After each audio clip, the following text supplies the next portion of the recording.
check.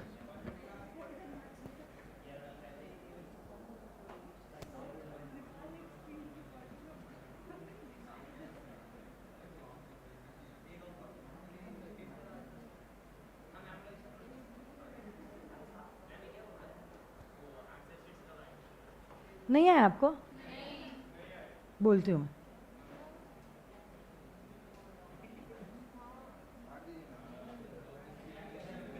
check.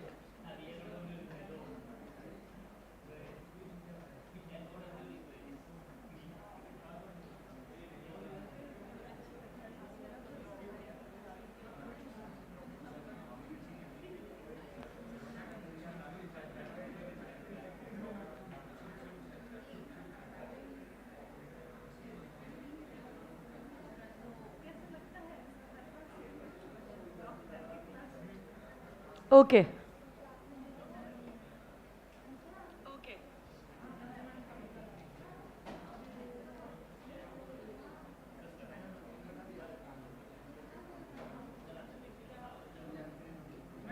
हाँ.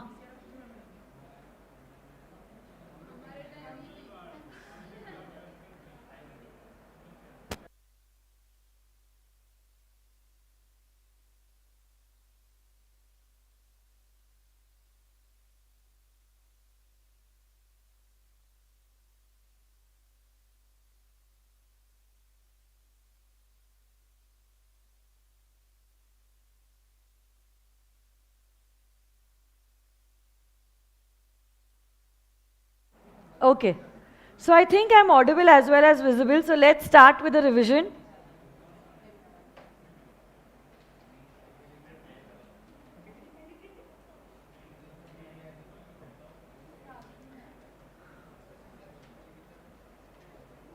So till yesterday, we completed the detailed revision of the complete Indian Contract Act, Companies Act 2013, and we also did the revision of the first 2 units of the Sale of Goods Act.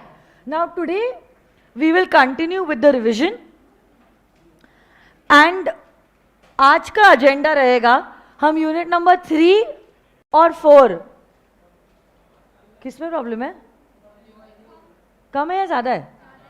कम करना है क्या? बोलती हूँ उसको. Unit number 3 और 4 cell of goods act का revision आज होने वाला है. अलॉन्ग विद दैट अगर समय मिले we will also start with the revision of partnership act. Mike नहीं जमता है.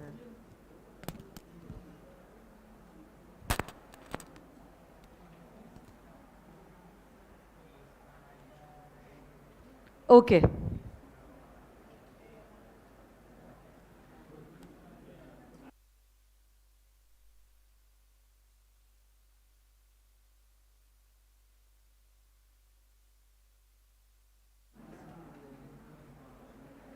चलो. Passing of property. क्लासरूम की आवाज कम कर दे.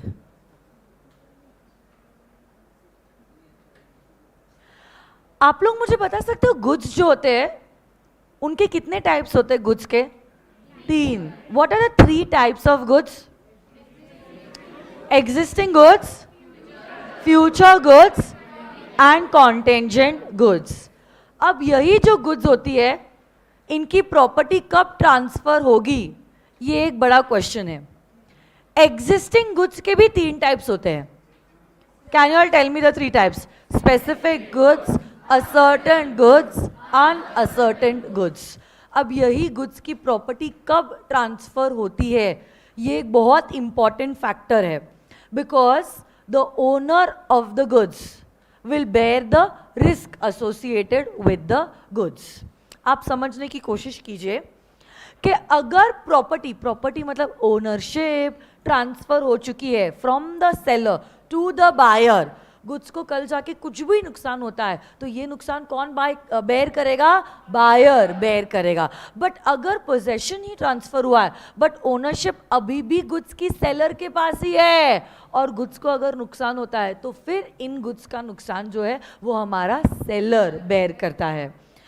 So it is very important to understand who is the owner of the goods और इसी के लिए ये समझना बहुत ज़रूरी है कि ओनरशिप कब ट्रांसफ़र होती है, क्योंकि जो गुड्स का ओनर होता है वही गुड्स से एसोसिएटेड रिस्क को बेयर करता है। जो गुड्स का ओनर होता है उसी से एसोसिएटेड रिस्क को बेयर करता है।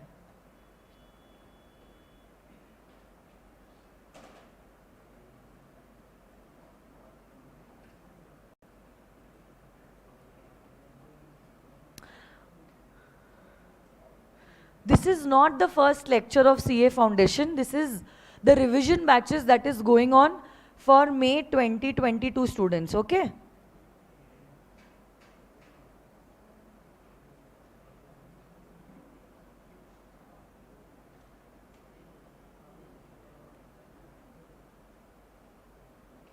चलो,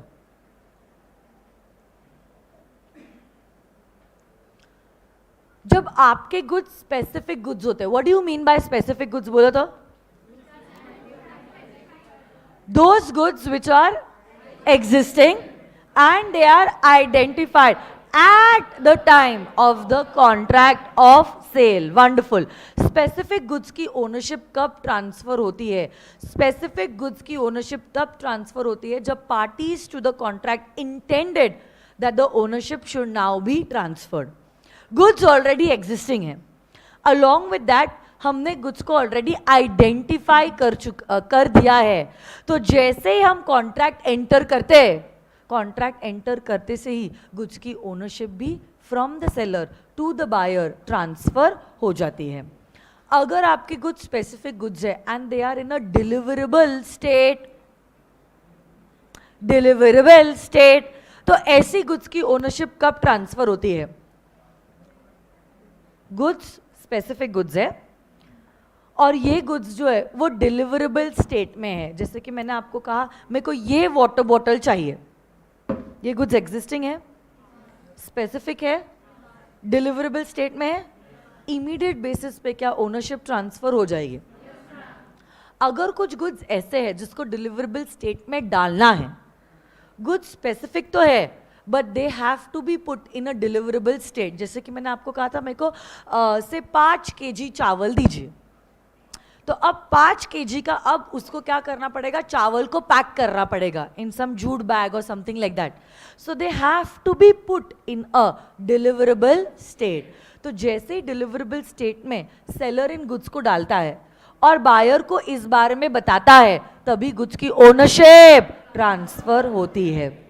third case, goods specific goods है, डिलीवरेबल स्टेट में भी है बट अभी तक हमने उसका प्राइस असर्टेन नहीं किया है। जैसे कि I went to buy a diamond का ब्रेसलेट या तो गोल्ड का ब्रेसलेट, वो गोल्ड का ब्रेसलेट मेरे को पसंद आ गया, वो गुड्स स्पेसिफिक गुड्स है, एग्जिस्टिंग गुड्स है और वो डिलीवरेबल स्टेट में भी है बट अभी तक उसका प्राइस असर्टेन नहीं हुआ है, क्योंकि हर रोज सोने का दाम बढ़ता है या घटता है, बेसिकली चेंज होते रहता है।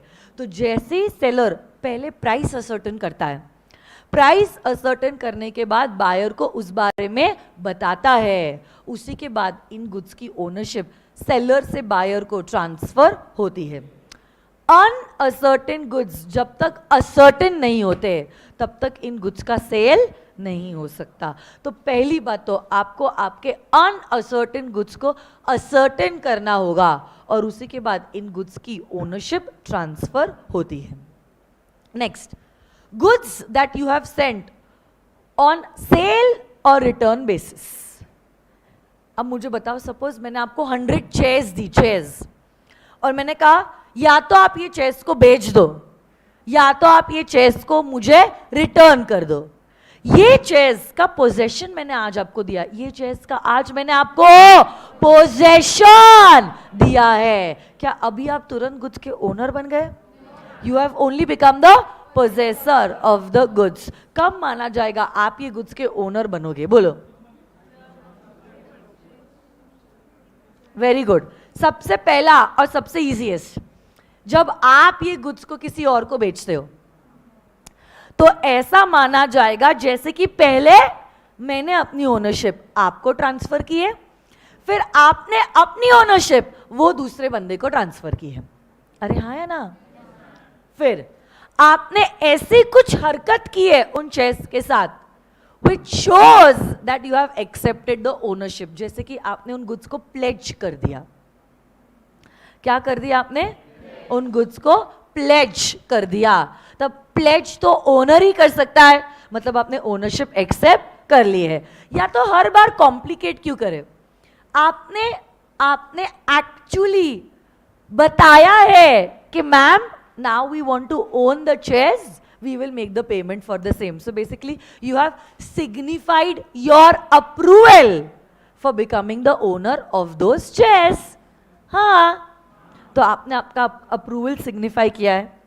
आपने वो गुड्स को किसी और को बेचा है, या तो आपने ऐसी कोई हरकत करी है जो ये बताती है कि आपने गुड्स के ओनरशिप को एक्सेप्ट कर दिया है. या तो मैंने आपको चेयर महीने भर के लिए दी थी और कहा था महीने भर तक आपको जितनी चेयर्स आप बेच सकते हो आप बेचो, अगर आप सेल नहीं कर सकते हो रिटर्न इट टू मी. महीना हो गया, फिर भी आपने वो चेयर्स मुझे रिटर्न नहीं की. रीजनेबल समय के बाद भी आपने गुड्स का पोजेशन अपने पास ही रखा, तो I can presume that you have accepted the ownership of the goods. Yes और नो? यस और नो गाइस? गुड्स बोल बोल के दिमाग में वही चल रहा है. Next,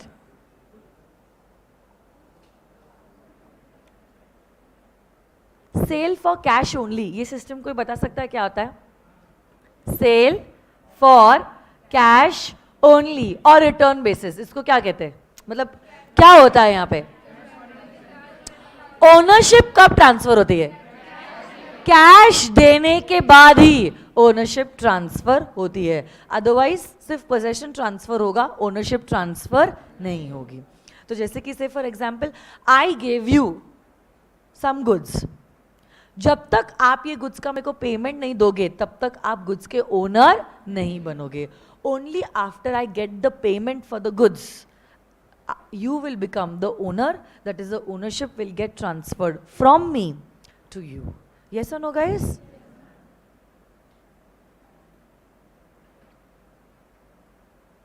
Risk prima facie passes with the property. So basically जो गुड्स का ओनर है वही गुड्स के रिस्क को बेयर करता है. जो गुड्स का ओनर है वही गुड्स के रिस्क को बेयर करता है. So basically risk follows the ownership. Risk follows the ownership. Prima facie, my dear friends, जो गुड्स का ओनर होता है वही रिस्क को बेयर करता है. तो अगर सेलर ओनर है, सेलर गुड्स से एसोसिएटेड रिस्क को बेयर करेगा, और अगर बायर ओनर है, बायर इस रिस्क को बेयर करेगा. बट नाउ यही जनरल रूल के दो एक्सेप्शंस हैं. यही जनरल रूल के दो एक्सेप्शंस है. गुड्स की डिलीवरी में डिले हो गया because of the fault of the seller or the fault of the buyer, तो जिसकी गलती है वही गुड्स के नुकसान को बेयर करेगा. यहाँ पे क्या हुआ है? there is a delay in the delivery of the goods, either because of the mistake of the buyer or the mistake of the seller. जिसने गलती की है वही सजा को भुगतेगा.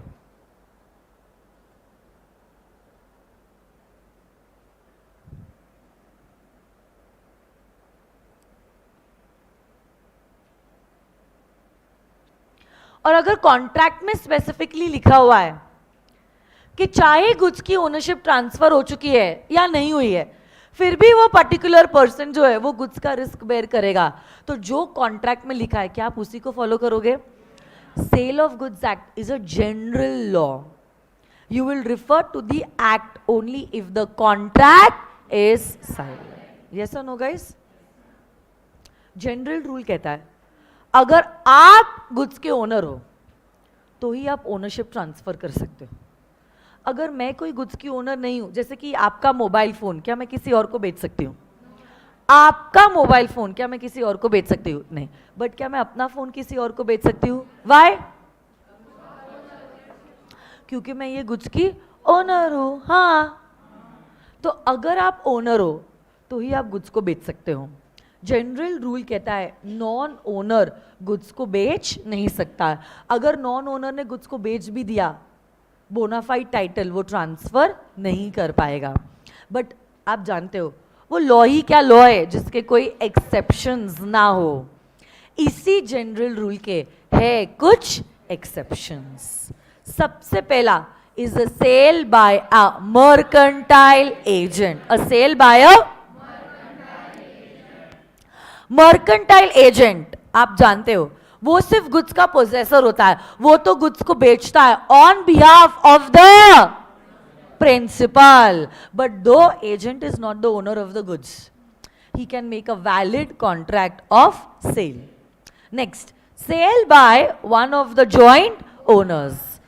Joint owners, say for example अगर 100 शेयर्स है इन्फोसिस के जो सर ने और मैंने जॉइंट नाम में खरीदे हैं, तो अकेली ओनर मैं नहीं हूं या अकेले ओनर सर नहीं है, we are the joint owners of those shares, but sir की परमिशन लेके मैं सारे के सारे शेयर्स किसी और को बेच सकती हूं। Yes or no, guys? Sale by a person in possession under a voidable contract. What do you mean by voidable contract? Able to be void. तो अब देखो, अग्रीव पार्टी ने अगर एक्शन लिया तो ही तो कॉन्ट्रैक्ट वॉइड होता है ना, otherwise the contract is a valid contract.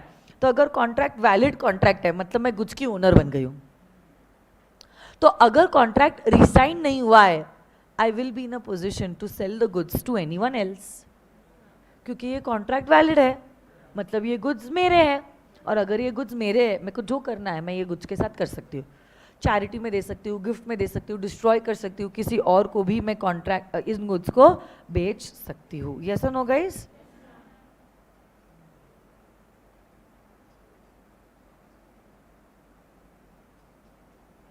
Next, sale by one who is already, the goods are sold, but he continues in possession thereof.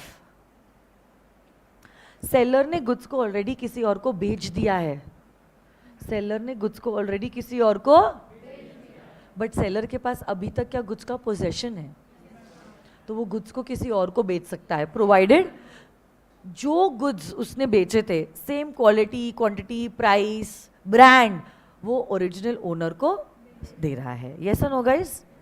वैसे ही उल्टा, आपको गुड्स का पोजेशन मिला है बट अभी तक आपके पास ओनरशिप ट्रांसफर नहीं हुई है, तब भी आप गुड्स को सेल कर सकते हो, प्लेज कर सकते हो या डिस्पोज कर सकते हो with the consent of the seller, with the consent of the, with the consent of the.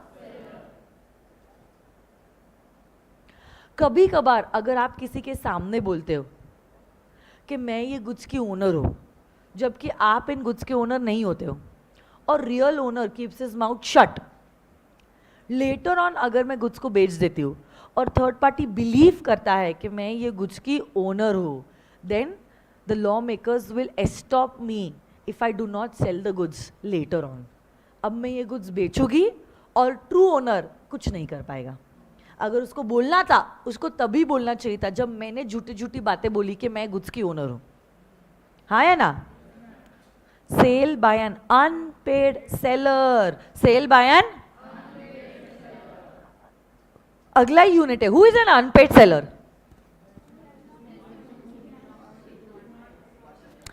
Cash sales किया है, कैश नहीं मिला है, क्रेडिट सेल्स किया है, क्रेडिट पीरियड खत्म हो चुका है, फिर भी पेमेंट, हाँ या ना, या आधा पेमेंट मिला है, ऐसे सेलर को क्या कहते हैं? Unpaid seller.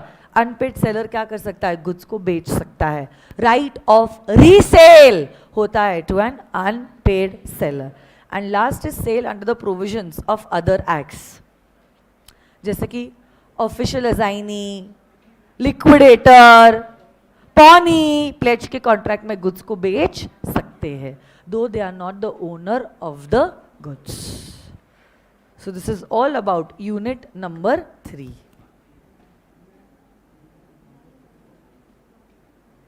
अच्छा बचा हुआ है, सॉरी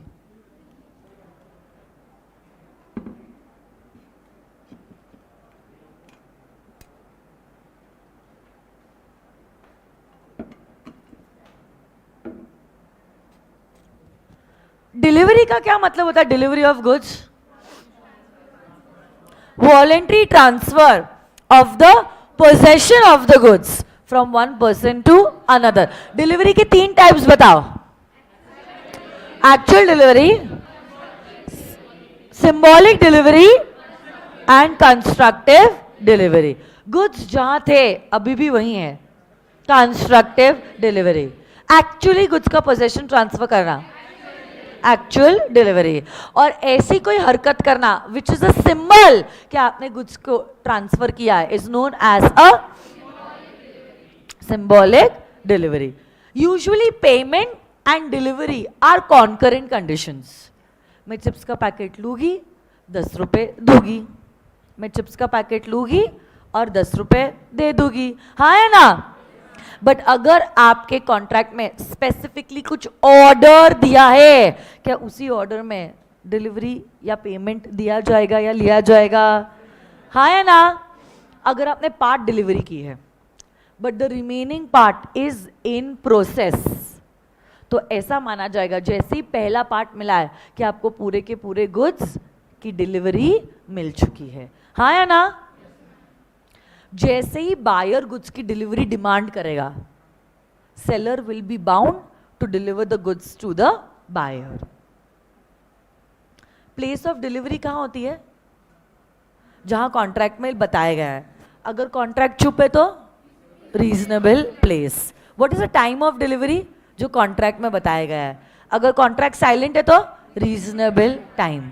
यस और नो गाइस। अगर आप डिलीवरी अटेम्प्ट भी करने की कोशिश कर रहे हो, मतलब टेंडर ऑफ डिलीवरी, तो भी आपका अटेम्प्ट जो रहता है डिलीवरी का वो होना चाहिए ड्यूरिंग रीजनेबल आवर्स, हाँ या ना। तो ऐसा तो नहीं हो सकता है गुड्स की डिलीवरी के लिए आप रात के 12 बजे आ रहे हो, सुबह के 5 बजे आ रहे हो, ऐसे समय पे आप गुड्स की डिलीवरी लेकर नहीं आ सकते। अगर रॉन्ग क्वांटिटी डिलीवर हो चुकी है, रॉन्ग क्वांटिटी ज़्यादा भी हो सकती है कम भी हो सकती है, ज़्यादा अगर हो गए ज़्यादा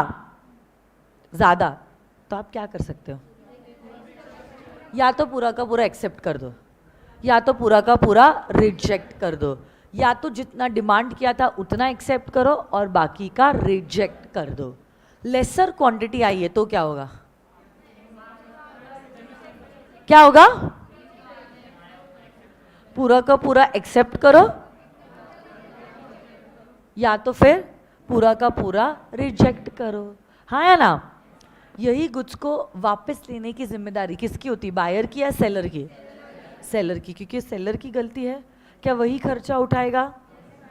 अगर गुड्स में डिटोरिएशन हो रहा है ड्यूरिंग ट्रांजिट, जो गुड्स का ओनर है वही ये गुड्स को बेयर करेगा, उसके लॉस को बेयर करेगा।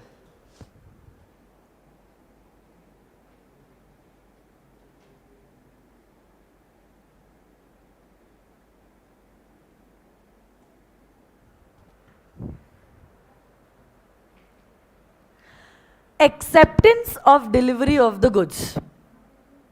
अगर आप गुड्स को रिटेन करते हो और सेलर को बताते हो that you are interested to keep the goods, या तो आपने ऐसी कोई एक्ट की है गुड्स के साथ जो ये बताती है कि आपने ओनरशिप एक्सेप्ट कर दिया है, या तो रीजनेबल समय हो चुका है फिर भी आपने गुड्स को रिटर्न नहीं किया है, तो माना जाएगा आपने गुड्स की ओनरशिप एक्सेप्ट कर ली है। यस और no guys. So this is all about unit number 3।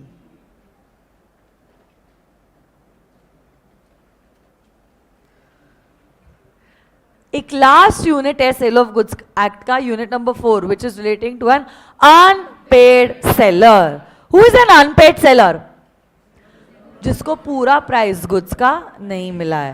Cash cell था, गुड्स बेच दिए बट पैसा नहीं मिला। क्रेडिट सेल था, क्रेडिट सेल, क्रेडिट पीरियड खत्म हो चुका है बट अभी तक आपको गुड्स का पेमेंट नहीं मिला है।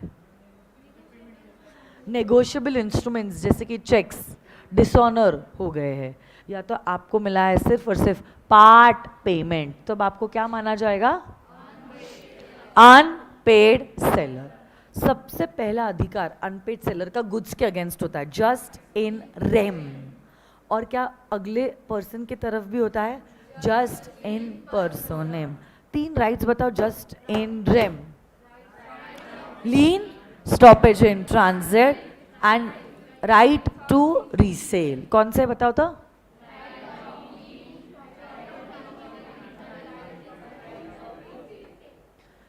लीन का क्या मतलब होता है?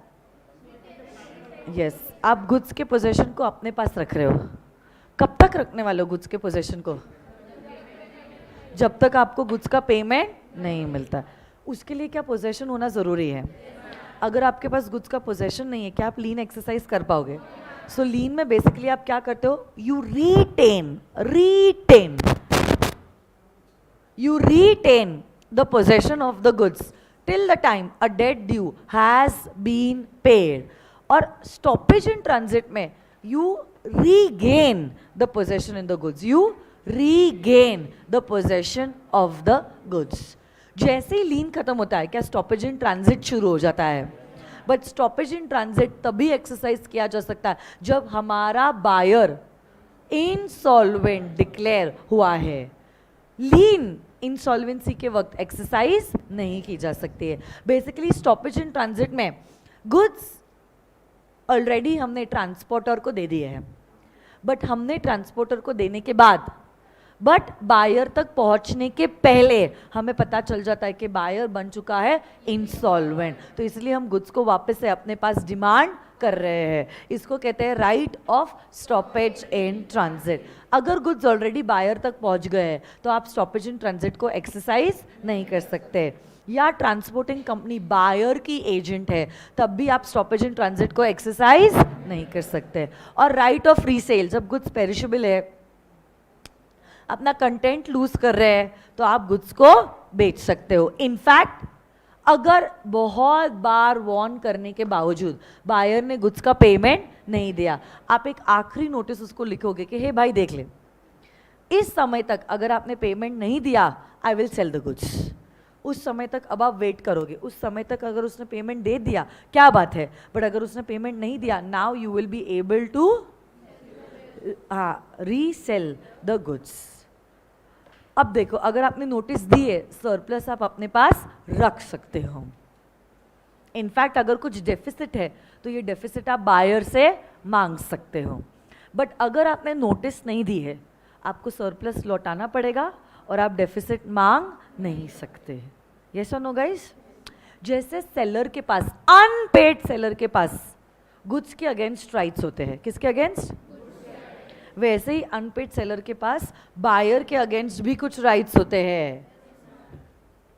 जैसे अनपेड सेलर के पास गुड्स के अगेंस्ट राइट होते हैं, वैसे ही उसके पास कुछ राइट्स बायर के अगेंस्ट भी होते हैं। कौन से राइट्स होते हैं? You can file a case against the buyer for the price of the goods. You can also demand the damages. आप कॉन्ट्रैक्ट को रेप्यूडिएट कर सकते हो बिफोर द ड्यू डेट, जिसको कहते हैं एंटिसिपेटरी ब्रीच होने के वजह से हमने दूसरी पार्टी को स्यू किया है। We did not wait the actual date of performance. और अगर बायर ने कुछ करने के लिए मना किया था और वही चीज वो कर रहा है, you can also sorry last point कहता है you can also file a case for interest. Late payment के वजह से जो आपको पैसे लेट मिले, इंटरेस्ट लॉस हुआ है, वो इंटरेस्ट आप डिमांड कर सकते हो, बट इसके लिए स्पेसिफिक पावर आपके कॉन्ट्रैक्ट में होना जरूरी है। बता तो जस्ट इन पर्सोनम 4 राइट्स कौन से अगेंस्ट द बायर स्यू कर सकते हो?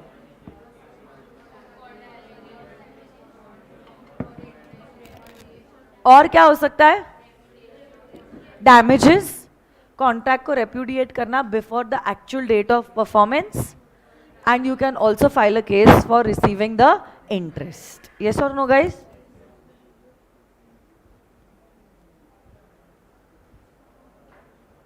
जैसे हमारे अनपेड सेलर के पास बायर के अगेंस्ट राइट होता है, क्या हमारे बायर के पास भी सेलर के अगेंस्ट राइट है? 1, he can sue for damages. 2, he can sue for specific performance. 3, sue for breach of warranty. And due date के पहले अगर दूसरी पार्टी ने परफॉर्म करने से मना कर दिया, हम लोग एंटिसिपेटरी ब्रीच को एक्चुअल ब्रीच ट्रीट कर सकते हैं और इमीडिएट बेसिस पे डैमेजेस डिमांड कर सकते हैं। और एक लास्ट पॉइंट है सूट फॉर इंटरेस्ट। सो ये वो सारे राइट्स है जो हमारे बायर के पास होते हैं अगेंस्ट द सेलर, अगर सेलर कॉन्ट्रैक्ट को फुलफिल नहीं करता है। टैक्स या ड्यूटीज के रेट में अगर कुछ इंक्रीज या डिक्रीज हुआ है, परफॉर्मेंस के डेट पे जो रेट है उसी के हिसाब से टैक्सेस को दिया जाएगा। यस और no guys? So this is all about the sale of goods act. 5 minute का छोटा सा ब्रेक लेंगे and then we will start with the partnership act.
यही है वो लैंग्वेज जिसमें आपको आपका पेपर लिखना है।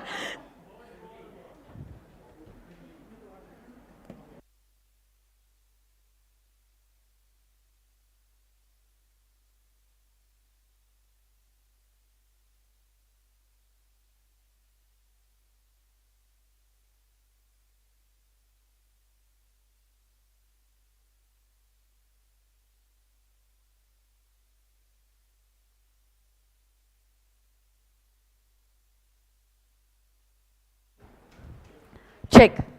चलो वर्चुअल स्टूडेंट्स आ जाइए।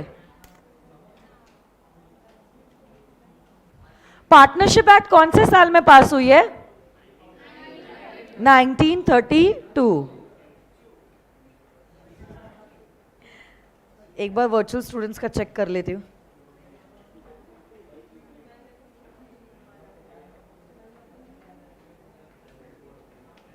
हवाई, वाह, क्या चलेगा चलेगा। पढ़ाई करो अभी, पढ़ाई। ये गाना नहीं पता था आप लोगों को? तब पुराना गाना है, मतलब मेरे बचपन का गाना है वो। चलो, बट क्लासिक सॉन्ग है वो।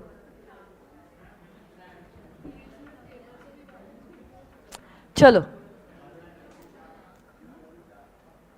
लेक्चर के बाद आपको जो गाने देखने आप देख सकते हो, ठीक है? चलो आ जाइए।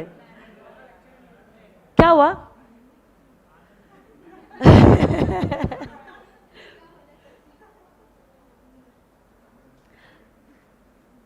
What do you mean by partnership? क्या आप लोग पार्टनरशिप की डेफिनेशन बोल सकते हो? Partnership is a relationship between persons who have agreed to share the profits of the business which will be carried on by all or any one of them acting for all. तो इसी partnership के कुछ elements हैं। पहले मैं explain करती हूँ, फिर आप लोग जवाब देना। सबसे पहली बात तो कोई भी पार्टनरशिप बनने के लिए कम से कम 2 लोगों का होना जरूरी है। 1 person cannot create a partnership with himself. कम से कम 2 लोग लगते हैं। बट सवाल ये उठता है कितने लोग ज्यादा से ज्यादा पार्टनर बन सकते हैं पार्टनरशिप फर्म में?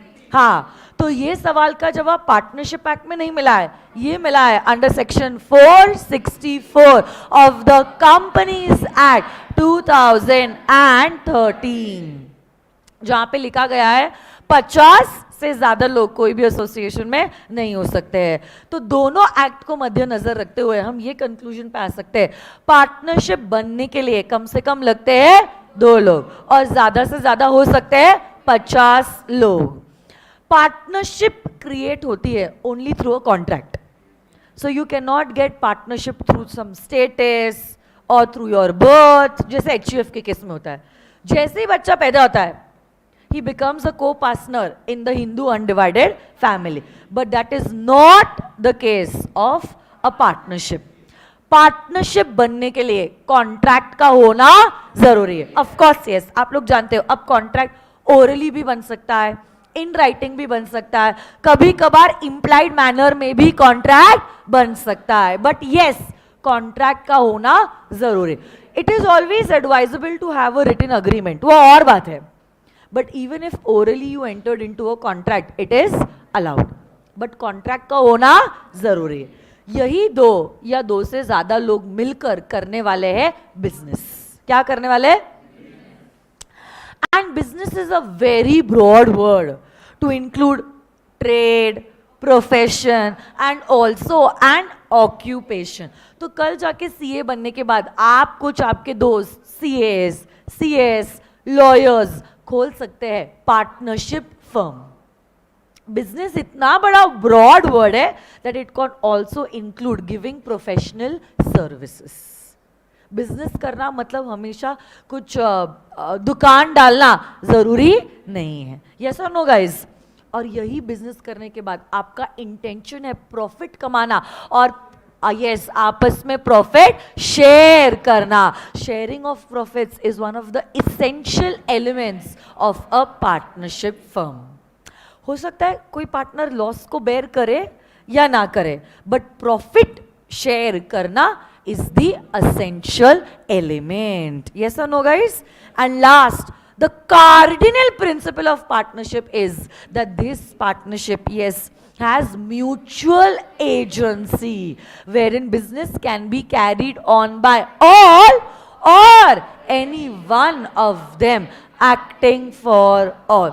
तो कभी आप प्रिंसिपल रहते हो, तो कभी तो भी आप एजेंट रहते हो, तो कभी दूसरों की बाइंडिंग दूसरों की एक्ट्स आपके ऊपर बाइंडिंग होती है, तो कभी आपकी की गई एक्ट दूसरों के ऊपर बाइंडिंग होती है. उसी को कहते हैं mutual agency. So these were the 5 elements of partnership. Next, कोई अगर आपको पूछे कि ये लोग जो है, ये लोगों के बीच का रिश्ता पार्टनरशिप है या नहीं है, सो आपको इनको पूछने हो गए 3 सवाल. The test of partnership are the answers to 3 questions. सबसे पहला, क्या उन लोगों के बीच में कॉन्ट्रैक्ट है? हाँ, तो कॉन्ट्रैक्ट होना जरूरी है. Your partnership cannot be created by your birth or by your status or by operation of law. No, it cannot happen.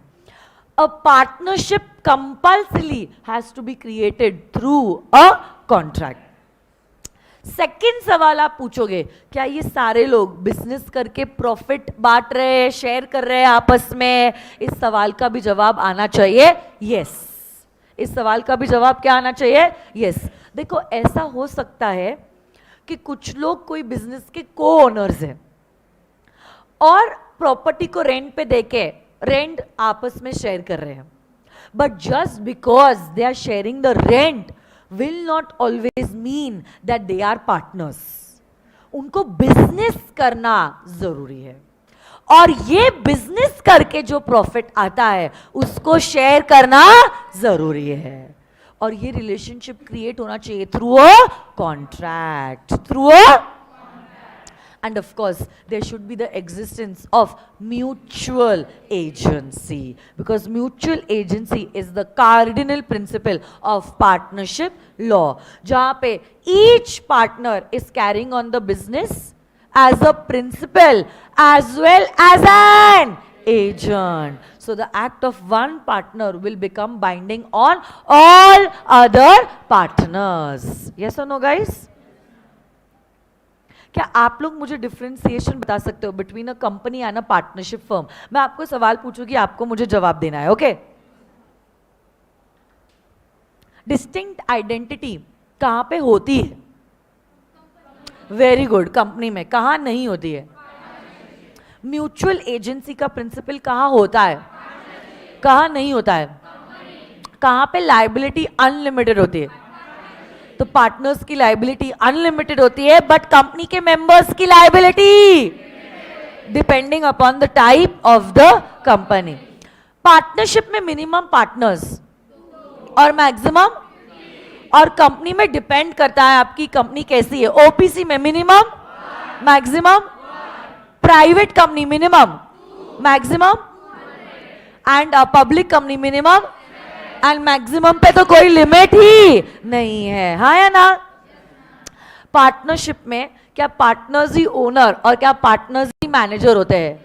Company form of organisation में कंपनी अलग, ओनर अलग मतलब शेयर होल्डर्स, और कंपनी अलग, managers अलग जो होते हैं कंपनी के डायरेक्टर्स, हाँ या ना। अगर मेंबर्स आएंगे मेंबर्स जाएंगे, बट कंपनी जैसी है वैसी की वैसी ही रहेगी। बट पार्टनरशिप में ऐसा नहीं होता है। किसी पार्टनर के डेथ, इंसॉल्वेंसी या इंसैनिटी से फर्म का एग्जिस्टेंस अफेक्ट हो सकता है, हाँ या ना।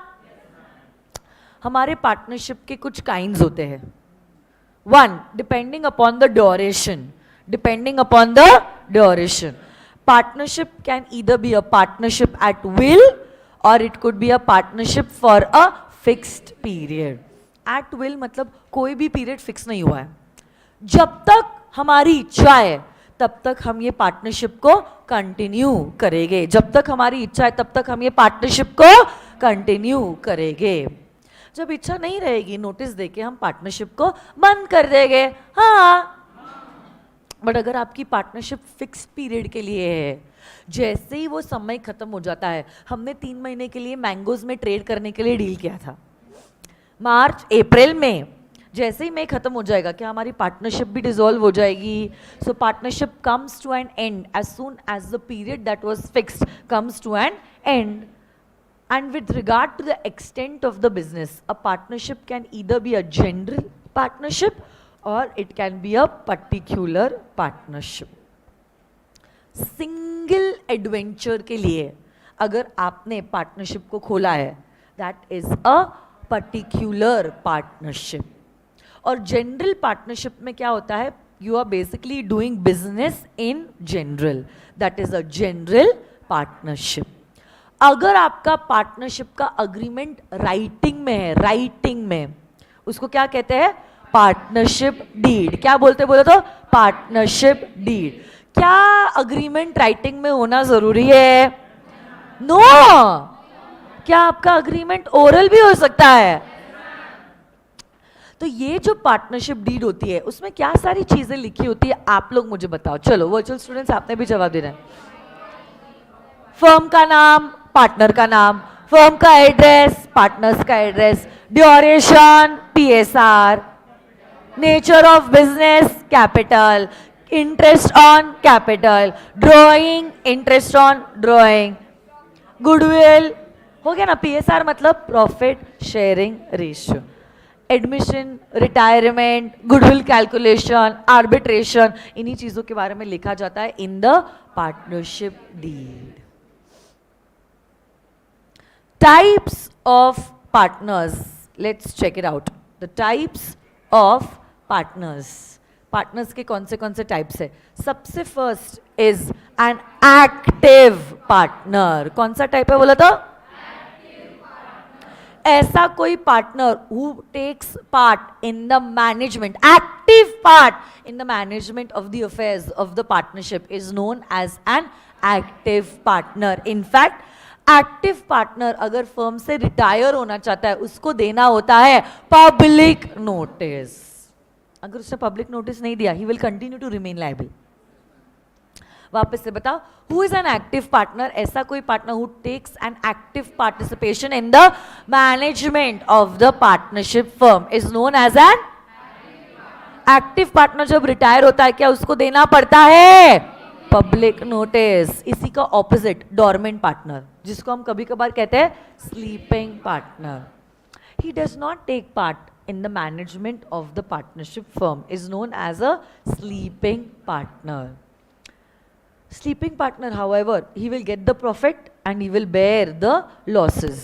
Sleeping partner जब firm से retire होता है क्या उसको public notice देने की जरूरत है? He need not give a public notice. Nominal partner एक ऐसा पार्टनर होता है जो अपना नाम लेंड करता है फर्म को। क्या करता है? नाम लेंड करता है फर्म को, without not even actually having real interest in the affairs of the partnership firm. He is not even entitled to share the profits. He does not even take part in the management of the partnership firm. However, क्योंकि वो partner है, firm के acts के लिए वो liable रहेगा। हाँ या ना? पार्टनर फॉर प्रॉफिट ओनली, ऐसा कोई पार्टनर जो सिर्फ प्रॉफिट शेयर कर रहा है, लॉसेस में पार्टिसिपेट नहीं कर रहा है, is known as a partner in profits only. जो पार्टनर नए आ रहे हैं, इनकमिंग पार्टनर, जो एग्जिस्टिंग पार्टनर्स फर्म को छोड़ के जा रहे हैं, outgoing partners, and a partner by holding out. So when a person holds himself out as a partner, then later on he will be stopped from denying the fact that he is not a partner. अब उसको accept करना ही पड़ेगा कि वो firm का partner है। ऐसे partner को कहते हैं as a partner by holding out, as a partner by। वापस से मुझे बताओ, what do you mean by a partnership? Partnership की डेफिनेशन बताओ without looking into your books. Come on. When two और मोर पर्सन्स, क्या क्या क्या क्या क्या? व्हेन टू और more persons enter into a contract to share the profits of a business carried on by all or any one of them acting for all, it is known as a partnership। के बताओ आप essential elements बोलो। association of two or more persons, agreement होना जरूरी है, business करना जरूर, business करके प्रॉफिट शेयर करना, एंड म्यूचुअल एड। कल जाके आप और मैं आपस में डिसाइड करते हैं हम लोग कुछ पैसों से कपड़े खरीदेंगे, कुछ खाने पीने का सामान खरीदेंगे, और यूक्रेन और रशिया की वॉर में जो यूक्रेन के सिटीजन्स है, लोकल सिटीजन्स जो अफेक्ट हुए, उनको हम ये कपड़े और खाने पीने का सामान देंगे।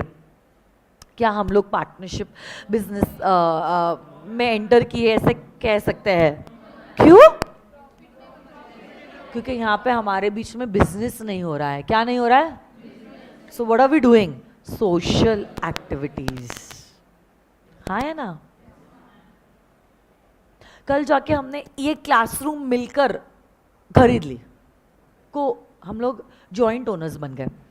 फिर क्लासरूम को रेंट दे दिया, मतलब क्लासरूम को हमने रेंट पे दे दिया, और रेंट आपस में 50-50% डिस्ट्रीब्यूट कर लिया। क्या हम लोग पार्टनर्स हैं? क्योंकि यहाँ पे हमने सिर्फ एक इवेंट में ये क्लासरूम को खरीद के रेंट पे दिया है। हमारा बिजनेस नहीं है कि मिलके प्रॉपर्टी को लेके रेंट पे देना है। We will be called as the co owners of this property. हाँ, क्या आप लोग मुझे डिफरेंशिएशन बता सकते हो between a partnership and an Hindu undivided family?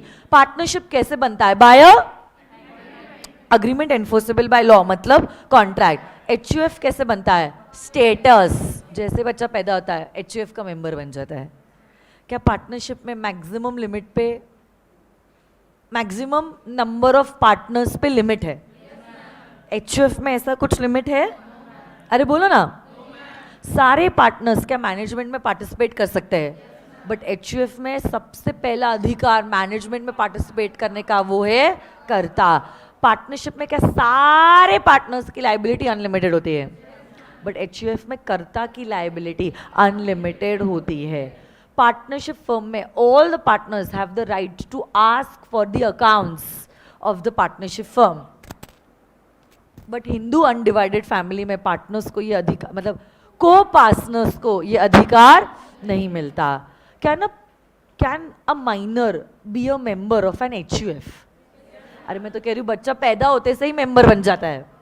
But you can not create a partnership with a minor.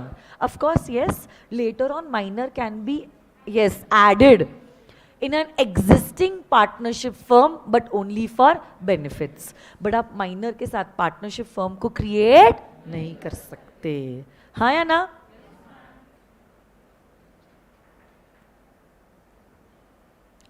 Partnership firm में partners का पीएसआर डिफाइंड रहता है, बट एचयूएफ में कोई मेंबर आता है, कोई मेंबर जाता है, जैसे किसी की शादी हो गई, कोई बच्चा पैदा हुआ, किसी की डेथ हो गई, तो वो शेयरिंग भी चेंज होते रहता है. यस और no guys? So this is all about unit number 1 of the partnership act. Unit number 2 काफी बड़ा है, तो यूनिट नंबर 2 और यूनिट नंबर 3 हम लोग कल करेंगे, ठीक है? तो आज के लिए इतना ही. धन्यवाद. See you tomorrow. Bye bye.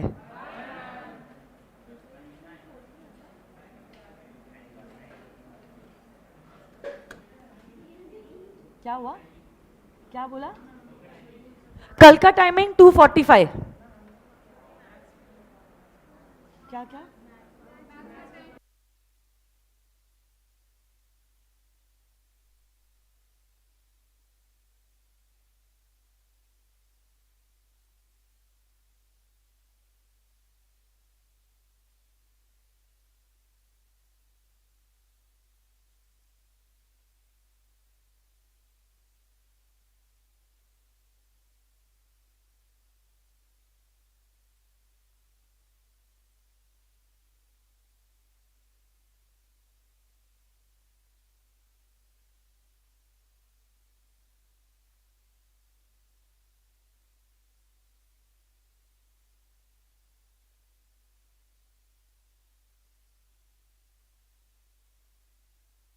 पे खड़ा हो सकता है क्या पुलिस वाला? तो वो लोग कैसे कम्युनिकेट करेंगे आपके साथ? Sign boards. This is visual communication. There is a sign which will say an arrow and it will cross that यहां से एंट्री मना है. पार्किंग, नो पार्किंग के लिए क्या साइन बोर्ड होता है? P and they cross it. What is this? This is what kind of communication? Visual. ये क्या कम्युनिकेशन है? विजुअल कम्युनिकेशन है ना? रास्ते के आगे there is a speed breaker ahead, so they communicate that you through a signboard. This is what communication बेटा? Visual. Okay, ये better होता है. ये visual communication is a very very powerful medium. आपके पास अभी notes नहीं है, वरना मैं ये एक एक keywords आपको बोलती थी, underline करना मेरे साथ. अच्छा, by the way, सिर्फ पहला topic theoretical है. पहला टॉपिक थेरोटिकल है. आप ऐसा मत समझना कि क्या ये कम्युनिकेशन पूरा थ्योरी है. सिर्फ पहला टॉपिक थेरोटिकल है. इसके आगे वाले टॉपिक्स में थ्योरी बहुत कम है. मैं आपको जैसे नोट्स राइटिंग, कैसे नोट्स लिखना है, समरी कैसे करना है, उसके रूल्स सिखाऊंगी. The first topic is only little bit theoretical. Okay, yes. तो चलो मुझे बताओ क्या टाइप का कम्युनिकेशन सिखाया? What is communication? We are done. तो यहाँ पे कौन, अभी मैं सिर्फ रिकैप लेती हूँ, कौन यहाँ से, I want interactive class. So can somebody who wants to say, अमरा है का? हेमंत माइक दे ना. हाँ माइक दिया. कौन वहां से कौन है? What is communication? आज के क्लास का एक एक, ज्यादा से ज्यादा लोग हाँ बोलो बेटा. And you just answer one question, then we pass on to mic to somebody else. ठीक है? तो एक रिकैप हो जाएगा हमारा. ठीक है?